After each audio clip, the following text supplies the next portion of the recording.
Good morning students. संस्कार Bharti PG college की online classes में आपका स्वागत है। आज हम BA part first public administration के पेपर फर्स्ट लोक प्रशासन के तत्व में टॉपिक केंद्रीकरण बनाम विकेंद्रीकरण अर्थात सेंट्रलाइजेशन वर्सेस डिसेंट्रलाइजेशन के बारे में अध्ययन करेंगे। केंद्रीकरण और विकेंद्रीकरण पढ़ने से पहले हमें पता होना चाहिए कि केंद्रीकरण कहते किसको हैं। केंद्रीकरण जैसा कि नाम से स्पष्ट हो रहा है, केंद्र, और विकेंद्रीकरण में केंद्रीकरण से फैलाव अर्थात शक्तियों का फैलाव। तो केंद्रीकरण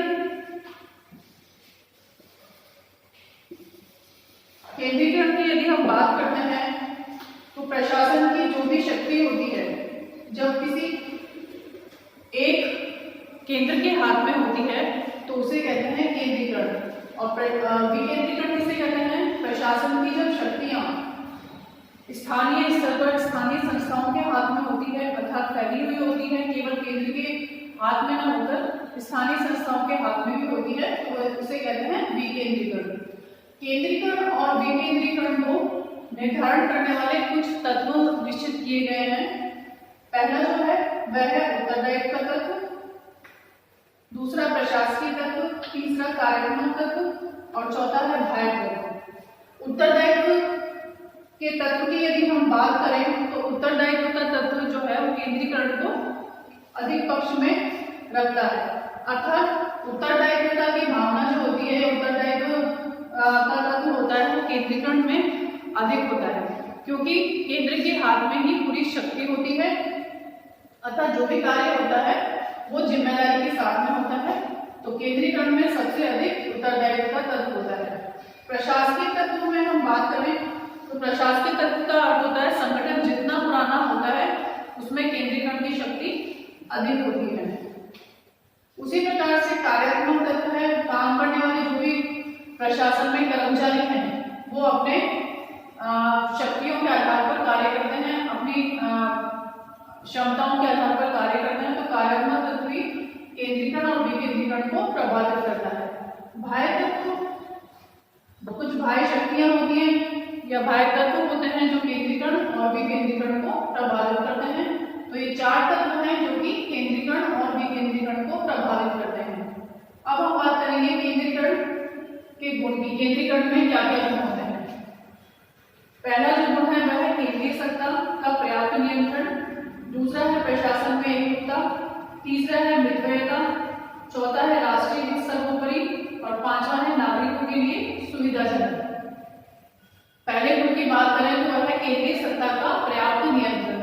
जैसा कि हमने बताया कि केंद्रीकरण में जो संपूर्ण शक्ति होती है वो केंद्र के हाथ में होती है, अर्थात जो भी निर्णय लिए जाएंगे वो केंद्र के माध्यम से दिए जाएंगे। तो केंद्रीय सत्ता का जो पर्याप्त नियंत्रण होता है वो केंद्रीकरण में होता है, जिससे कि कोई भी स्थानीय स्तर पर अपनी मनमानी नहीं कर सकता है। दूसरा है प्रशासन में एकरूपता। जब केंद्रीकरण या केंद्र स्तर पर निर्णय लिए जाते हैं तो उससे प्रशासन में एकरूपता रहती है अर्थात समन्वय रहता है। तो प्रशासन में एकरूपता भी केंद्रीकरण का विशेष गुण है। तीसरा होता है मितव्ययता। जब संपूर्ण शक्ति केंद्र के हाथ में होती है तो जो भी कार्य है वो केंद्रीय स्तर पर अधिकारियों के माध्यम से होता है, जिससे कि स्थानीय स्तर पर जो है वो खर्चा कम होता है, अर्थात धन की फिजूल खर्ची नहीं होती है। तो मितव्ययता का अर्थ है धन कम खर्च होना, अर्थात केंद्रीकरण के पास यदि शक्ति होगी, केंद्र के पास यदि शक्ति होगी तो प्रशासन के जो कार्य में धन जो लगता है, अच्छा पैसा लगता है, वो कम लगेगा। चौथा है राष्ट्रीय हित सर्वोपरि। जब केंद्रीकरण के हाथ में शक्ति होती है अर्थात केंद्र के हाथ में शक्ति होती है तो जितनी भी योजनाएं बनाएंगे वो राष्ट्रीय हित को ध्यान में रख करके बनाएंगे, अर्थात उनका महत्वपूर्ण उद्देश्य जनता का हित करना होगा।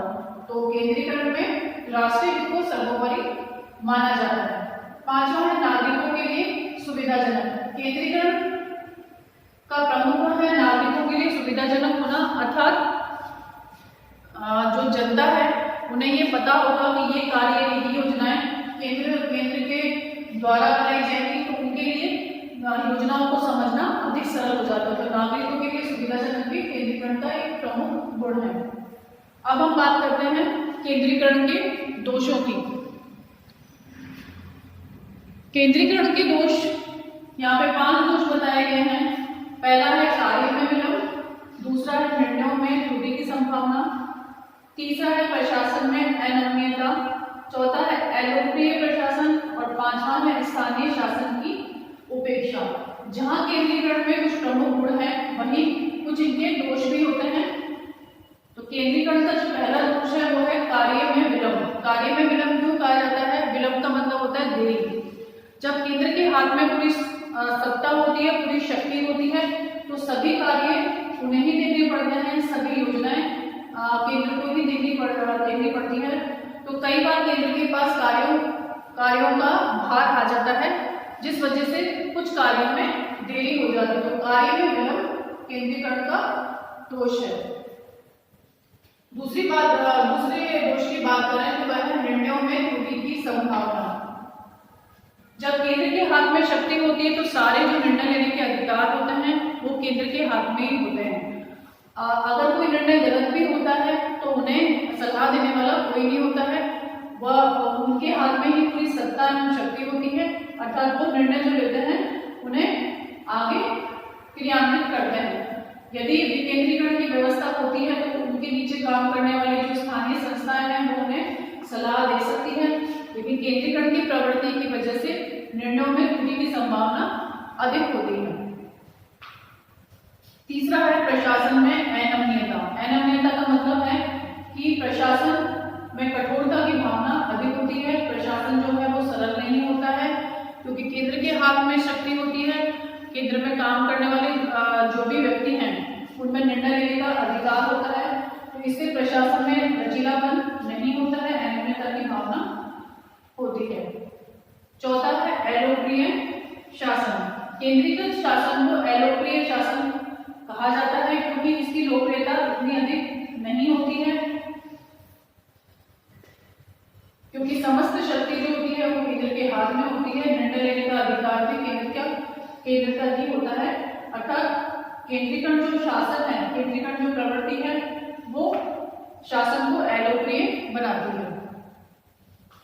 पांचवा है स्थानीय शासन की उपेक्षा। जैसा कि कहा गया कि केंद्रीकृत जो व्यवस्था है उसमें निर्णय लेने का अधिकार केंद्र के पास ही होता है। सभी योजनाओं को क्रियान्वित करने का अधिकार भी केंद्र के पास ही होता है तथा इसमें स्थानीय शासन की उपेक्षा की जाती है। अर्थात केंद्रीकरण में जो शक्ति है वो केंद्र के हाथ में ही होती है तथा वो अपने साथ में स्थानीय संस्थाओं को लेकर नहीं चलते हैं। स्थानीय संस्थाएं इनसे अलग होती है। इस वजह से कहीं ना कहीं केंद्रीकरण व्यवस्था में स्थानीय शासन की उपेक्षा होती है। अब हम बात करते हैं विकेंद्रीकरण की।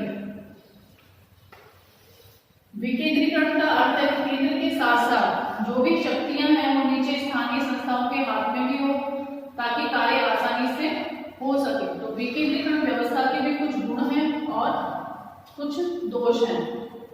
पहले गुण की बात करें तो वह कार्य में विकेंद्रीकरण व्यवस्था से कार्य में विलंब नहीं होता है। केंद्रीय अधिकारियों का कार्यभार हल्का होता है। प्रशासन में लचीलापन होता है। लालफीताशाही का अभाव होता है और स्थानीय समस्याओं का उचित समाधान जो है वो विकेंद्रीकरण व्यवस्था से होता है और विकेंद्रीकरण व्यवस्था को एक लोकप्रिय शासन माना जाता है। तो पहले गुण की बात करें तो वह पहला गुण है कार्य में विलंब नहीं। जब हमने केंद्रीकरण की बात की थी तो उसका जो प्रमुख दोष था वह है कार्य में विलंब होना, क्योंकि शक्ति एक ही व्यक्ति के हाथ में होती है, केंद्र के हाथ में होती है, जिससे कि कार्य समय पर नहीं होता कार्यभार की अधिकता की वजह से। जबकि विकेंद्रीकरण में कार्यों में विलंब नहीं होता है, क्योंकि जो भी शक्तियां होती है नीचे स्थानीय संस्थाओं में विभाजित होती है। कार्यभार को नीचे जो भी कार्यभार होता है केंद्र के पास में, तो वह कुछ कार्य स्थानीय संस्थाओं में विभाजित हो जाता है, जिससे कि कार्य समय पर हो जाता है। दूसरा है केंद्रीय अधिकारियों का कार्यभार हल्का होना।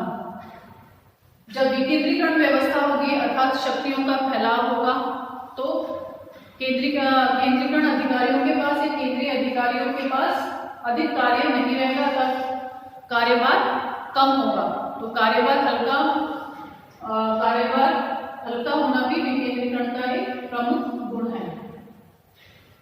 तीसरा है प्रशासन में लचीलापन प्रशासन, जब विकेंद्रीकरण व्यवस्था कहीं होती है तो वहां प्रशासन में लचीलापन होता है। अर्थात जैसे हमने केंद्रीकरण की बात की थी कि केंद्रीकरण में केंद्र के पास ही समस्त शक्ति होती है, तो वह निरंकुश शासन के रूप में काम करता है, जबकि विकेंद्रीकरण व्यवस्था में प्रशासन में लचीलापन होता है, अर्थात वहां कार्यों का विभाजन होता है, सभी व्यक्तियों को कार्य बांट दिया जाता है जिससे कि प्रशासन में लचीलापन बना रहता है। अर्थात यदि कोई भी निर्णय लिया जाता है तो वो सबकी सलाह मशवरा से लिया जाता है। चौथा गुण है लालफिताशाही का अभाव। लालफिताशाही जैसे कि हम पहले पढ़ चुके हैं कि लालफिताशाही का मतलब होता है कार्यों में अनावश्यक विलंब। तो विकेंद्रीकरण के गुण की बात करें तो विकेंद्रीकरण व्यवस्था में लालफिताशाही का अभाव होता है, क्योंकि शक्तियों का विभाजन होता है, कार्यों का विभाजन होता है, जिससे कि कार्य समय पर पूरा हो जाता है और कार्यों में विलंब नहीं होता है। पांचवा है स्थानीय समस्याओं का उचित समाधान।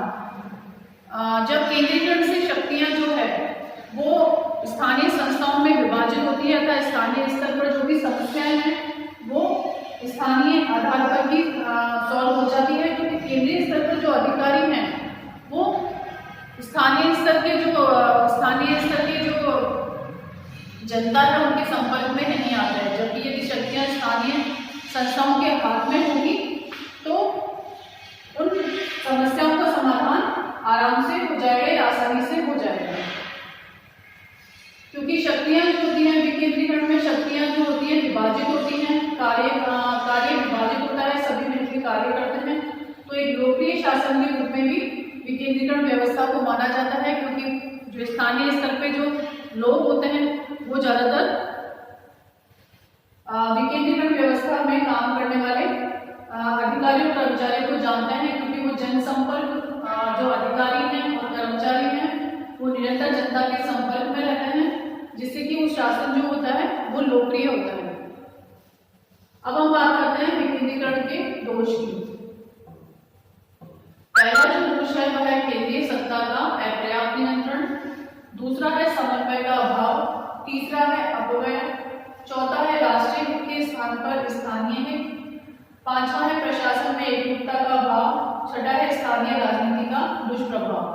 पहले दोष की यदि हम बात करें तो विकेंद्रीकरण का प्रथम दोष है केंद्रीय सत्ता का अपर्याप्त नियंत्रण।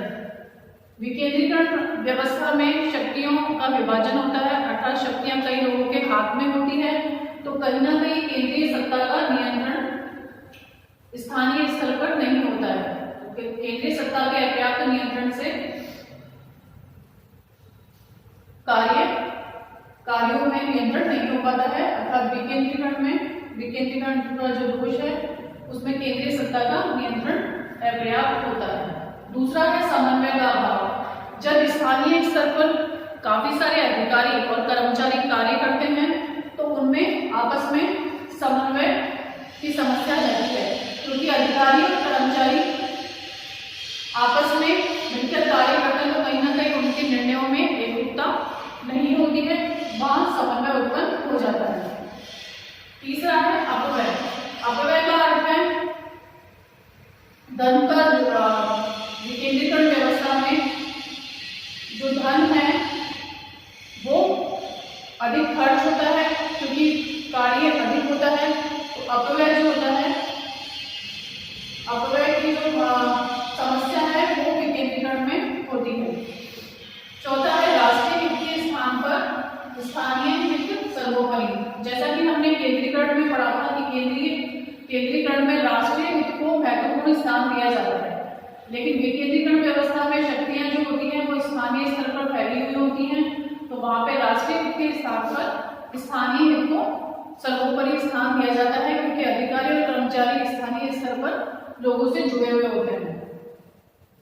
पांचवा है प्रशासन में एकरूपता का अभाव। विकेंद्रीकरण व्यवस्था से प्रशासन में एकरूपता का अभाव होता है, क्योंकि सभी अधिकारी और कर्मचारी अपने स्तर पर निर्णय लेते हैं, तो उससे प्रशासन में एकरूपता नहीं हो पाती है। छठा है स्थानीय राजनीति का दुष्प्रभाव। जब स्थानीय स्तर पर अधिकारी और कर्मचारी काम करते हैं तो कहीं ना कहीं वहां पे एक राजनीति या राजनीतिक गुट बन जाते हैं, जिसका दुष्प्रभाव देखने को स्थानीय स्तर पर मिलता है।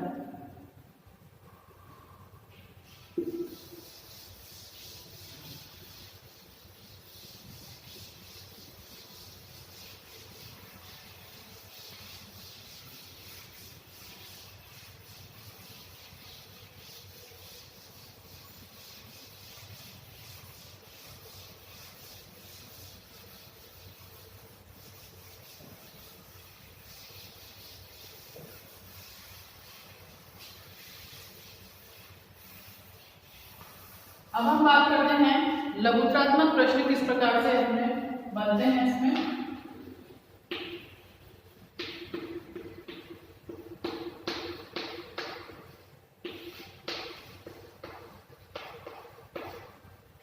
पहला प्रश्न आपका जो बनेगा,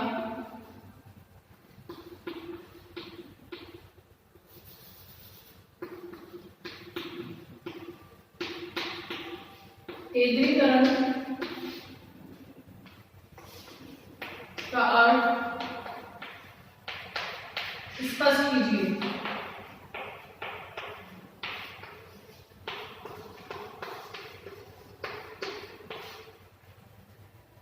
या फिर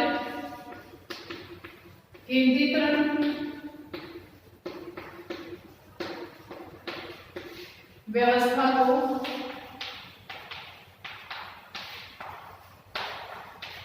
समझाइए।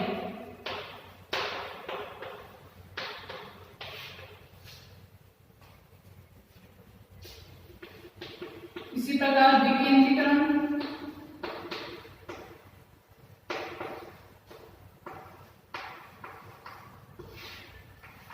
का अर्थ स्पष्ट कीजिए।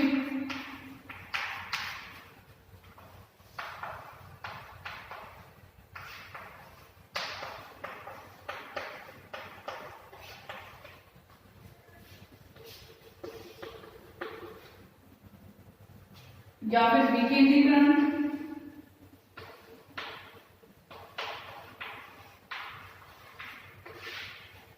व्यवस्था को समझाइए।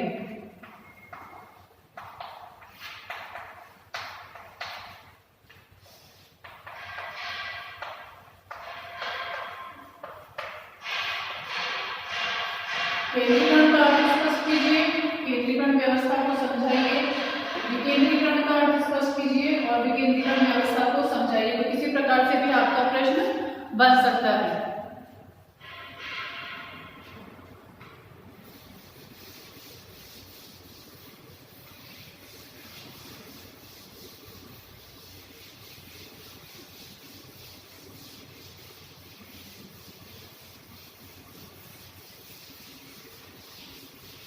अब हम बात करते हैं निबंधात्मक प्रश्न आपका किस प्रकार से बन सकते हैं।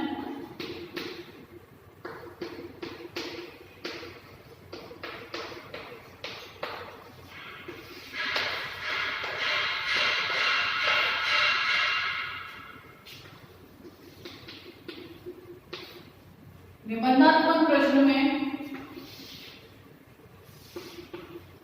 केंद्रीकरण एवं विकेंद्रीकरण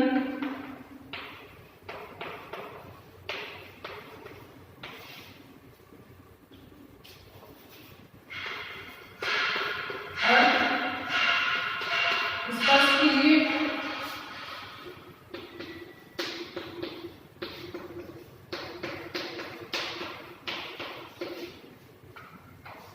इनके गुण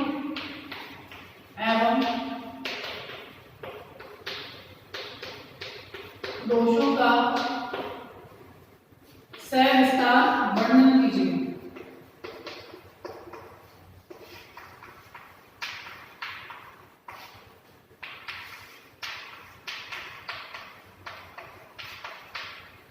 केंद्रीकरण है, विकेंद्रीकरण का अर्थ स्पष्ट कीजिए। इसमें आपको केंद्रीकरण क्या होता है, विकेंद्रीकरण क्या होता है, ये बताना है। इसके बाद इनके गुण, केंद्रीकरण के गुण और दोष तथा विकेंद्रीकरण के गुण एवं दोष का सविस्तार वर्णन करना है।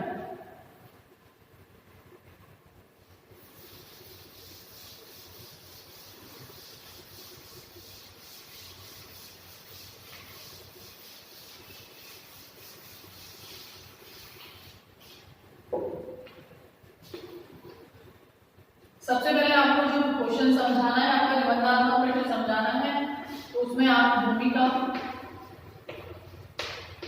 एवं प्रस्तावना लिखेंगे। तो प्रशासन में केंद्रीकरण और विकेंद्रीकरण किस प्रकार से होता है वो आप प्रस्तावना में बता दें। उसके बाद केंद्रीकरण एवं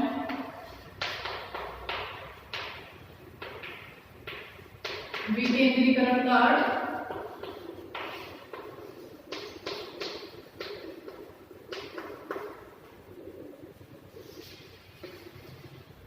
फिर केंद्रीकरण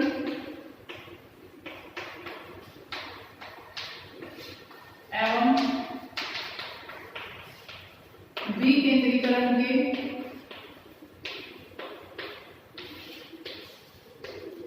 निर्धारक तत्व,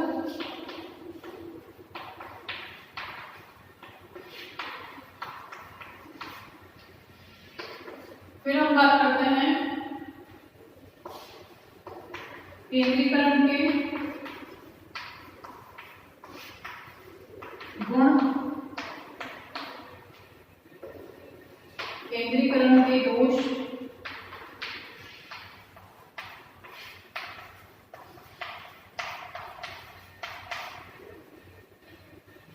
भूमिका हो गई, केंद्रीकरण विकेंद्रीकरण का अर्थ हो गया, केंद्रीकरण एवं विकेंद्रीकरण के निर्धारक तत्व हो गए, केंद्रीकरण के गुण, केंद्रीकरण के दोष।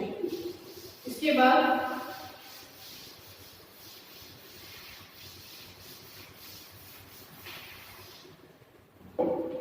विकेंद्रीकरण के गुण,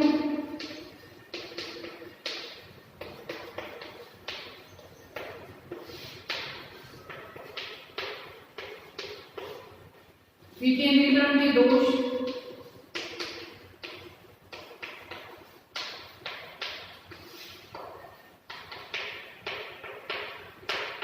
और सबसे लास्ट में जो आप देंगे वे देंगे निष्कर्ष। निष्कर्ष में आपको बताना है कि केंद्रीकरण और विकेंद्रीकरण व्यवस्था में आप कौन सी व्यवस्था को सही मानते हैं या राष्ट्रीय हित के लिए कौन सी व्यवस्था सही है। तो आपको निष्कर्ष में ये 5-6 लाइन में आपको बता देना है।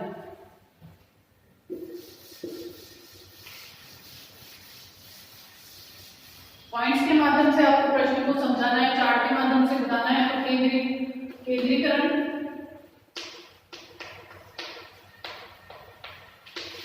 एवं विकेंद्रीकरण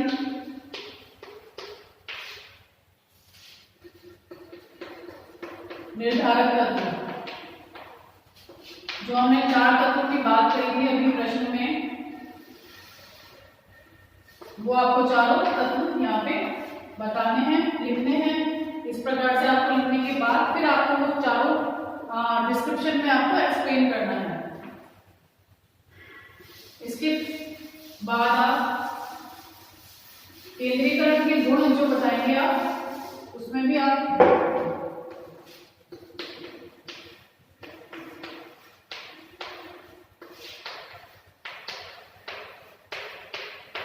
केंद्रीकरण के गुण बताने हैं आपको, जितने भी हैं 5 या 6 गुण हैं, आप उनको इस प्रकार से बता दें। यहाँ पे हम उनके नाम लिख दें, सबसे पहले नाम बताएं और फिर उसके बाद एक एक पॉइंट करके आप नीचे एक्सप्लेन करें।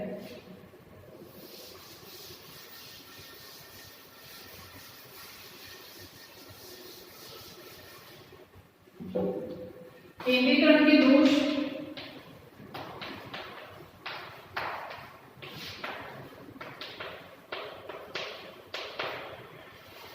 ये आपने इस प्रकार से बनाया इसको, और फिर केंद्रीकरण के दोष जितने भी हैं आप उनको इस प्रकार से एक्सप्लेन कर दें। इस प्रकार से आप और डायग्राम बना करके इसमें जितने भी 6 दोष है 7 दोष है उस प्रकार से आप इनको समझा सकते हैं। यहाँ पे आप 1 2 नंबर ना डालें, केवल टॉपिक लिखें, जैसे कार्यों में अनावश्यक विलंब है या और भी जो टॉपिक बताएं केंद्रीकरण के दोष में वो आप इसमें बता दें।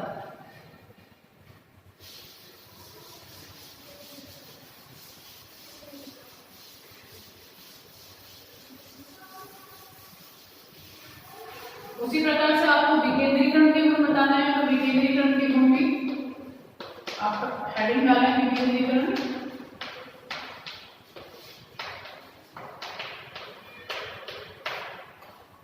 और आप इसको इस प्रकार से जितने भी गुण हैं आप उनको यहाँ पे समझाएं।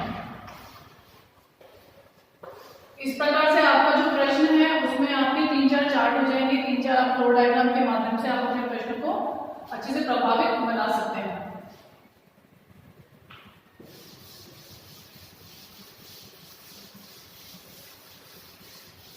विकेंद्रीकरण के दोष भी आप इस प्रकार से समझाएं, किस प्रकार से बता सकते हैं।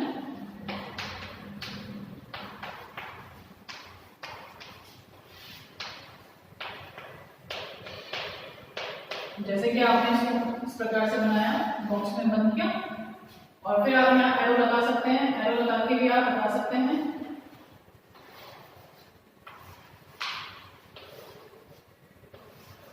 जितने भी दोष हैं विकेंद्रीकरण के वो आप यहाँ पे लिख लें।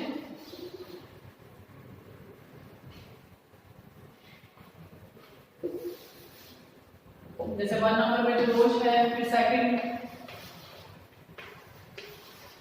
तो इस प्रकार से आप बता सकते हैं। 6 है 7 है वो आप इस प्रकार से यहाँ पे लिख दें, नंबर लगाने की आपको जरूरत नहीं है। तो इस प्रकार से आप केंद्रीकरण और विकेंद्रीकरण का जो प्रश्न आता है उसको आप समझा सकते हैं।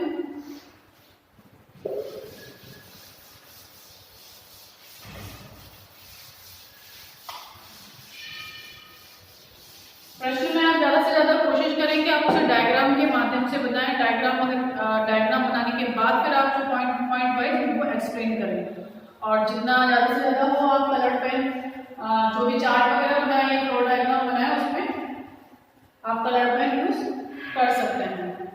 तो आज हमारा केंद्रीकरण और विकेंद्रीकरण का टॉपिक यहीं खत्म होता है। नेक्स्ट टॉपिक हम नेक्स्ट क्लास में पढ़ेंगे। धन्यवाद।